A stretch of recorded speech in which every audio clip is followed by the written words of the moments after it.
चारचाकीची धडक बसल्याने झालेल्या अपघातात दुचाकीवरील युवक गंभीर जखमी झालाय. हा अपघात दिनांक 14 जानेवारी रोजी पहाटे 5:30 वाजण्याच्या सुमारास कर्नाळ रस्त्यावरील पुलाच्या अलीकडे असलेल्या नावरसवाडी गावानजीक झाला. यामध्ये आकाश अनिल जाधव व 29 राहणार रविवार पेठ, चांदणी चौक, माधवनगर, तालुका मिरज हा जखमी झाला. याबाबत सांगली ग्रामीण पोलीस ठाण्यात नोंद करण्यात आली आहे. घटनेची माहिती अशी की फिर्यादी आकाश जाधव हा दुचाकीवरून नांद्रे येथून माधवनगरच्या दिशेने निघाला होता.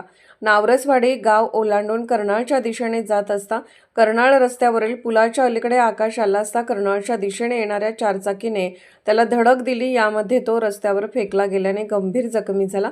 त्याला तातडीने रुग्णालयात दाखल करण्यात आले. पोलिसांनी चारचाकी चालकावर गुन्हा दाखल केलाय.